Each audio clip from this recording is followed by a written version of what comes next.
अंदरे बैठे जो निकल लगे सब तो पहला तुसी तो हुण गिला किया, ਅਸੀਂ ਉਦੋਂ महसूस किया अंदर तय करके आए भी जाते सब तो पहला माफ़ी मंगनी है। उन्होंने बहुत असी वेट कराया, ये असी माफ़ी चाहते हैं। उम्मीद है इस तरह असल में तुहातों बिना अंदोलन का जिहड़ा एक तरह की ब्रेक ही लग जाती है, बहुत वड्डी कड़ी हो। सानू पता है, हम जानते हैं कि कितना आप इसके लिए कष्ट उठाते हो। ये जैसे सरकार ने कर रखा है, चारों तरफ से दिल्ली को सारे रास्ते बंद कर दिए, और ये हम महसूस करते हैं आप इतनी मुश्किलें झेलते हैं, तो इसलिए सबसे पहले तो माफ़ी। तो फिर आज की मीटिंग में 5-6 चीज़ों पे विचार हुआ। एक तो जो नौजवान लड़के हैं उनको हरेस किया जा रहा है, गिरफ्तारियाँ हुई हैं, किसी की पिटाई हो रही है। 26 जनवरी के जो ट्रैक्टर और वाहन पुलिस ने जब्त किए उनका कोई अता पता नहीं लग रहा। बॉर्डर्स पे के इर्द गिर्द सभी सड़कें, सभी गलियां, सबको ब्लॉक कर दिया गया है। धरने वाली जगह पे पानी, बिजली, लैट्रिन्स सब बंद कर दिए गए हैं, और इंटरनेट बंद कर दिया गया है। पत्रकारों पे हमले किए जा रहे हैं और उनको गिरफ्तार किया जा रहा है। रेलगाड़ियों में जो पंजाब से लोग आ रहे हैं वो रास्ते में ही ट्रेन रोक के वहीं तक कर दी जाती है या उसका रूट बदल दिया जाता है। उनको हमारे लोगों को जो आ रहे हैं इस आंदोलन में शामिल होने के लिए बाई ट्रेन, उनको परेशान किया जाता है। ट्विटर अकाउंट, भारत सरकार ने किसान एकता मोर्चा का ट्विटर अकाउंट बंद कर दिया है। ये सबके विरोध में हमने फैसला किया कि 3 तारीख को हम 12 से 3 बजे तक सारे देश में, सॉरी 6 तारीख को, 3 नहीं 6 तारीख को सारे देश में 3 घंटे के लिए चक्का जाम करेंगे। और ये भी फैसला हुआ है कि हरियाणा के हमारे साथी बीजेपी और जेजेपी के ना वही चक्का जाम ही है। अच्छा, इन्होंने भी चक्का जाम ही है। इसके अलावा बजट पे थोड़ी चर्चा हुई। सबने महसूस किया कि सरकार ने कुछ भी खेती के लिए नहीं रखा, बल्कि पिछले साल से उसकी जो एलोकेशंस थी खेती सेक्टर के लिए वो कम कर दी गई है। तो ऊपर से सरकार किसान कहती है, और ग्राउंड रियलिटी है कि हर खेती सेक्टर में हर मद पे जो आइटम जो पिछले साल थी इस साल उसे कम कर दिया गया, उसकी भी निंदा की गई है। और इस सब के विरोध में हम 6 तारीख को चक्का जाम करेंगे। अब यादव जी, योगेंद्र यादव जी से पहले मैं एक शेयर करना चाहता हूँ आपसे। आज पंजाब मेल को रोहतक से इधर झज्जर रेवाड़ी की तरफ भेजते हुए रेवाड़ी जाके 1000 के करीब किसान उतरे, और उसके बाद 2 ट्रेन जो है रोहतक पर टर्मिनेट कर दी गई। तो बहुत सारे हजारों किसानों को बहुत मुश्किलों के साथ आना पड़ा, एक बात। दूसरी बात यह है कि इसी तरह से जैसे आपके पत्रकार क्या पूर्णिया कारवा में काम करते थे, इस तरह के जो आज लिस्ट आया है 122, दिल्ली पुलिस ने 122 की लिस्ट जारी की है जो लोग गिरफ्तार किए गए हैं। तो ये जो सब बल्कि हालांकि वो रोज गिरफ्तार की लिस्ट जारी करते हैं, लेकिन इतने दिन के बाद जो लिस्ट जारी की गई है, हमने अपना कमेटी बनाया है तमाम लोगों को मिलने के लिए, जेल में भी और 5 वकीलों का जैसे कल बोला था कमेटी बना है इन तमाम जो जेल में लोग हैं उनसे मिलने के लिए, उनके केसेस देखने के लिए। और सरकार जो ये कर रही है, आप देखते हो कैसे ये पूरा इलाका जो बना दिया है, इंटरनेट वगैरह की समस्या से बहुत जूझ रहे हैं, आप भी जूझ रहे हो, हम भी जूझ रहे हैं। तो ये तमाम चीजों का विरोध करने के राज्यपाल जी ने जैसे कहा है कि 3 घंटे के लिए पूरे देश में चक्का जाम 6 तारीख को ऐलान किया गया। रविंद्र जी आगे अपनी बात रखिए। साथियों, मैं मुख्यतः बजट के बारे में बोलूंगा, लेकिन एक चीज क्लेरिफाई कर दूं।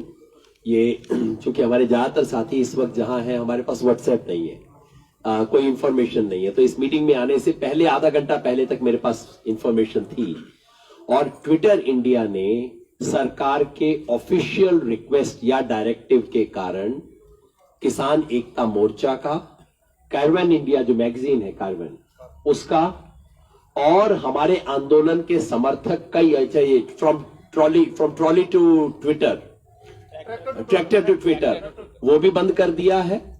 और कई लोग जो कि इंडिविजुअल कैपेसिटी में इस आंदोलन को जम के सपोर्ट कर रहे थे, जिन्होंने कोई इलीगल काम नहीं किया, कोई भड़काने वाला मैसेज नहीं दिया, कईयों को मैं जानता हूं, माणिक हमारे साथी पंजाब में है, इनके पर्सनल अकाउंट भी ट्विटर इंडिया ने बंद कर दिए हैं आज, और कह के कि ये request from a legal request, यानी कि सरकार ने रिक्वेस्ट किया है, सरकार के डायरेक्टिव की वजह से हुआ है।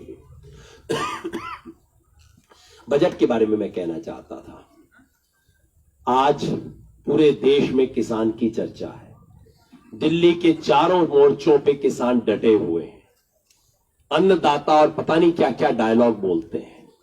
लोगों ने उम्मीद की थी कि कम से कम आज, कम से कम इस बजट में किसान के लिए कुछ होगा। सुबह टीवी चैनल पे चर्चा चल रही थी, ये भी घोषणा हो सकती है, वो भी घोषणा हो सकती है।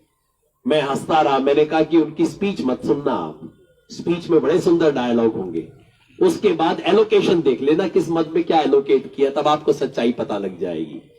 स्पीच में फिर बड़े सुंदर डायलॉग थे। प्रधानमंत्री ने कहा ये बजट कृषि क्षेत्र को और ऊंचाई पे लेके जाएगा, किसानों की आमदनी दुगनी करेगा। सच्चाई अब मैं आपके सामने रख देता हूं। एग्रीकल्चर एंड एलाइड सेक्टर जो सरकार का अपना आइटम है, जिसमें एग्रीकल्चर, एनिमल हस्बेंड्री, फिशरी सब शामिल है, उन सब का कुल मिला के पिछले साल बजट था 1,54,000 करोड़ रुपया, और इस साल 1,48,000 करोड़ रुपया, 6,000 करोड़ कम किया है। पर 6,000 से भी कहानी पता नहीं लगती, क्योंकि एक्चुअली बजट का साइज भी बढ़ गया है इस बीच में। पिछले साल भारत सरकार ने अपने बजट का 5.1% एग्रीकल्चर पे खर्च किया था, इस साल 4.3% किया है। इतना बड़ा कटौती की है ये, जबकि चारों तरफ किसान बैठे हुए हैं आज। ये इनकी हिम्मत है, ये इनकी एक तरह की एरोगेंस है। मेजर स्कीम किसान सम्मान निधि, ये जो इनका पीएम किसान जो योजना है, 6,000 रुपए साल में जो देते हैं, पिछले साल इसका एलोकेशन था 75,000 करोड़ रुपया, इस साल घटा के 65,000 करोड़ रुपया किया है। बढ़ना इसलिए चाहिए था कि सरकार ने कहा था कि देश में कोई 12 करोड़ किसानों तक हम फायदा पहुंचाएंगे, अभी तक सिर्फ 6-6.5 करोड़ तक पहुंचा है। तो स्कीम को अगर लागू करेंगे तो नेचुरली बढ़ना चाहिए था, उसकी बजाय उल्टा गियर लगाया है इन्होंने। सरकार की जो स्कीम है, आज सरकार ने बड़ा दावा किया कि किसानों को लोन की मात्रा हमने बढ़ा दी है, 16.5 लाख करोड़ या ऐसा कोई फिगर दिया। जैसा आप जानते हैं, इसमें सरकार का कंट्रीब्यूशन बहुत छोटा सा होता है। सरकार सब्सिडी देती है, बस सिर्फ सरकार का कंट्रीब्यूशन वही है।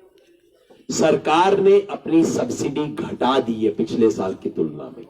पिछले साल था 21,000 करोड़ रुपया, 21,175 करोड़ रुपया, इस साल उसको घटा के 19,468 करोड़ रुपया कर दिया है। सब्सिडी घटा दी है सरकार ने इस साल। जो 3 योजनाएं सरकार के पास है किसान को एमएसपी दिलवाने के लिए, एक का नाम है पीएम आशा, दूसरी का नाम है मार्केट इंटरवेंशन, तीसरी का नाम है एमएसएस, ये पीएसएस स्कीम। इन तीनों स्कीम में सरकार ने पैसा घटा दिया है। पिछले साल था 2,000 करोड़ रुपया, अब घटा के 1,500 करोड़ रुपया कर दिया है। ये जो एग्री इंफ्रा की बात हो रही है, इंफ्रा फंड, क्योंकि फड़ी मारने में तो इनका कोई जवाब नहीं, कोई भी शोषा छोड़ देते हैं। 1 लाख करोड़ रुपए का पिछले साल घोषणा की थी इन्होंने, 1 लाख करोड़ रुपए का एग्री इंफ्रास्ट्रक्चर फंड होगा। मेरे जैसे बंदों ने तब भी पूछा था कि कहां से आएगा पैसा, दिखाया नहीं आपने बजट में, तो कहीं दिखता नहीं है। इस साल पता लगा है कि सरकार ने कुल मिला के 200 करोड़ रुपया उस पर खर्च किया। 1 लाख करोड़ का दावा, खर्च किया 200, और इस साल बजट में 900 करोड़ रखा है। सरकार के लिए ये बिल्कुल वैसे है जैसे मैं कहूं कि 10 रुपए का नोट मैं देश के रूप लिए देता हूं। तो ये सच्चाई है दोस्तों, और लंबी कहानी मैं नहीं बताऊंगा।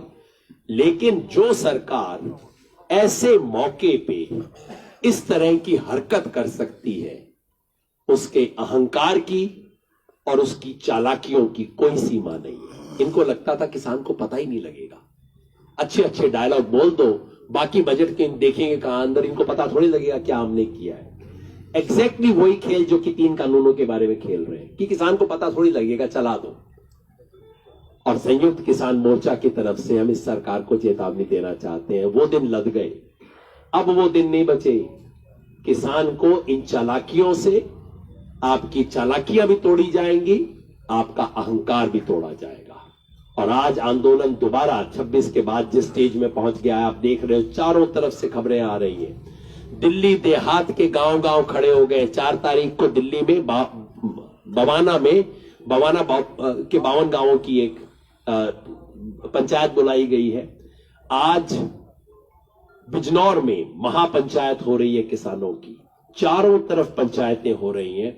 इनके अहंकार को ये पंचायतें तोड़ेंगी और इनकी चालाकियों को हम तोड़ेंगे। धर्मेंद्र जी, सभी साथियों का आभार। मैं तो बस इतना कहना चाहता हूं कि जो हमारे लीडर्स ने बताया कि प्रेस के साथ भी जो अत्याचार हो रहा है, हम उसका भी विरोध करते हैं। और कई ऐसे साथी हैं जो इंडिपेंडेंट रूप से इस आंदोलन को कवरेज कर रहे थे यूट्यूब के माध्यम से, उनको भी नोटिस भेजे जा रहे हैं, उनको भी खतरा है। तो हम वो भी एक आंदोलन का हिस्सा ही हम उन्हें मानते हैं। आपके साथ जो भी ज्यादती होगी, हम आपके साथ खड़े हैं। दूसरा, सरकार ने एक साजिश के तहत इस आंदोलन को तोड़ने का काम किया था। मैं आपके माध्यम से बताना चाहता हूं कि इस आंदोलन को, ये किसान का आंदोलन है। पिछले 3 आंदोलन जिस केमिस्ट्री से तोड़े गए थे, ये केमिस्ट्री सेम थी, उसी तरह के लोग थे, उसी तरह के नारे थे। लेकिन इनको समझ लेना चाहिए कि ये किसान आंदोलन है और किसान 70% गांव में रहता है। हम जवाब देना जानते हैं, लेकिन हम अहिंसा के पुजारी हैं, उसी रास्ते को अपनाते हैं। ये जबरदस्ती हमसे हिंसा कराना चाहते हैं और उनको स्थानीयता का नाम दिया जाता है। वो किनके गुंडे हैं सबको पता है। पहले आंदोलनों में जो हुआ वही गुंडे थे, वही भाषा थी, और इस आंदोलन को भी इसी तरह से कुचलने का प्रयास किया गया था। लेकिन देश के किसानों ने इसको कामयाब नहीं होने दिया। और सरकार को सबक लेना चाहिए कि रात में सिसोली के अंदर उसी रात को 50,000 लोग इकट्ठा थे और मुजफ्फरनगर में 1 लाख से ज्यादा लोग इकट्ठा हुए। उनको रोकना पड़ा। हमें आशंका थी कि अगर ये दिल्ली आएंगे तो रास्ते में कुछ भी हो सकता है। कल बड़ौद में महापंचायत हुई, आज बिजनौर में बहुत बड़ी पंचायत हुई जिसमें लाखों लोग थे। और 3 तारीख में कंडेला, जींद, लाखों सभी अधिक किसान इकट्ठा होंगे। राकेश टिकैत जी, हमारे संयुक्त मोर्चा के जो भी लीडर्स यहाँ से तय करेंगे वो भी उसमें जाएंगे। तो हम सरकार को यही बताना चाहते हैं कि डंडे से डराने का प्रयास ना करें। हम डंडे से डरने वाले नहीं हैं। बात करें, समस्या का समाधान करें। मुद्दे वही हैं, एमएसपी कानून बने, 3 बिल वापिस हो, इससे कम पे कोई वार्ता नहीं होगी। धन्यवाद। गुरनाम जी। सभी पत्रकार भाइयों का धन्यवाद, नमस्कार, और माफी भी चाहेंगे लेट होने के लिए। तो बाकी तो सभी लोगों ने सभी बातें बताई दी, लेकिन सरकार जो है एक तरह से घबरा गई है इस आंदोलन से। और आप देख रहे हैं उसके घबराने का सबूत है पत्रकारों पे हमले करने। पहली बार हम देश में देख रहे हैं इस तरह का, और गंभीर मुकदमे बनाने और अपने गुंडों से हमले करवाने, नेट बंद कर देना। नेट बंद तभी तो किया कि सच्चाई ना फैल जाए, असलियत ना फैल जाए, लोग और ज्यादा ना आ जाएं। ट्रेनों का मुंह मोड़ देना, और जो हमारे इस आंदोलन में हेल्प कर रहे हैं उन पे नोटिस दे देना, उनके ट्विटर बंद कर देना, मुकदमे बना देना। कितने लोग उठा रखे अभी तक लापता है। ये सब सरकार के, एक डरी हुई सरकार है, उसका जो है वो सबूत है। और लेकिन ये आंदोलन जो है, ये आंदोलन सब यातनाओं के बावजूद और आगे बढ़ेगा। और जो 6 तारीख का जो 3 घंटे का जाम है वो 100% कामयाब होगा पूरे देश में। हम आपके माध्यम से और सबको ये आह्वान करना चाहते हैं कि सभी भाई इस पे अपनी अपनी जगह पूरा जोर लगाएं। और जो अगला